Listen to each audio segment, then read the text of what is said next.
ಏನಂತಂದರೆ ಈ ಏನು ಒಂದು ಲಕ್ಷ ನಾವು ಹಂಚ್ತಾ ಇದ್ದೀವಿ, ಇದನ್ನು ಮುಂದಕ್ಕೆ ಹಂಚೋರು ಯಾರಪ್ಪ ಅಂತಂದರೆ ಅಧಿಕಾರಿಗಳಲ್ಲ. ಅಧಿಕಾರ ಜೊತೆಯಲ್ಲಿ ನಾವು ಪ್ರತಿ ವಿಧಾನಸಭಾ ಕ್ಷೇತ್ರಕ್ಕೆ ಏನು 15 ಜನ ಗ್ಯಾರಂಟಿ ಸದಸ್ಯರನ್ನ ನೇಮಕ ಮಾಡಿದ್ದೀವಿ, ಅವರ ಜೊತೆಲಿ ಹೋಗಿ ಆ ಬಡವರಿಗೆ ಆ ಪಟ್ಟಗಳನ್ನು ಕೊಡಬೇಕು. ಕಾಂಗ್ರೆಸ್ ಈ ಕೆಲಸವನ್ನು ಮಾಡಿದೆ ಅನ್ನೋ ಒಂದು ತೀರ್ಮಾನವನ್ನು ಮಾಡಬೇಕು ಅಂತೇಳಿ ನಾವು ತೀರ್ಮಾನವನ್ನು ಮಾಡಿದ್ದೇವೆ. ಇದು ನಗರಗಳಲ್ಲೂ ಕೂಡ ನಾನೀಗಾಗಲೇ ಬೆಂಗಳೂರು ನಗರ ಇರ್ಬೋದು, ಬೇರೆ ಕಡೆ ಎಲ್ಲ ಅವರ ದಾಖಲೆಗಳನ್ನು ಸ್ಕ್ಯಾನಿಂಗ್ ಮಾಡ್ತಾ ಇದ್ದೇವೆ.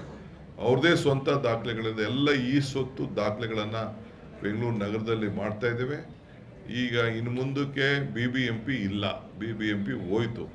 ನಿಮ್ಮ ಸರ್ಕಾರದ ಕಾಂಗ್ರೆಸ್ ಸರ್ಕಾರದ ಗ್ರೇಟರ್ ಬೆಂಗಳೂರು ಈಗಾಗಲೇ ಅಸ್ತಿತ್ವದಲ್ಲಿ ಇದೆ. ಎಲೆಕ್ಷನ್ನು ಕೂಡ ಮಾಡಲೇಬೇಕಾಗಿದೆ. ಅದಕ್ಕೆ ಕೂಡ ಸಿದ್ಧತೆಯನ್ನು ನಾನು ಮಾಡ್ಕೊಳ್ತಾ ಇದ್ದೇನೆ. ಅದಕ್ಕೆ ನಿಮ್ಮನ್ನೆಲ್ಲ ಕೂಡ ನಾನು ಸಪ್ರೇಟಾಗಿ ಮಾಡ್ತಾ ಇದ್ದೀನಿ. ಯಾರ್ಯಾರು MLAಗಳು ಮುಂದಕ್ಕೆ ಆಗಬೇಕು ಅಂತ ಆಸೆ ಪಡ್ತೀರಿ, ಫಸ್ಟು ಲೋಕಲ್ ಬಾಡಿ ಎಲೆಕ್ಷನ್ಗೆ ನಿಂತ್ಕೊಂಡು ನೀವು ಇದಕ್ಕೆ ತಯಾರಾಗಬೇಕು.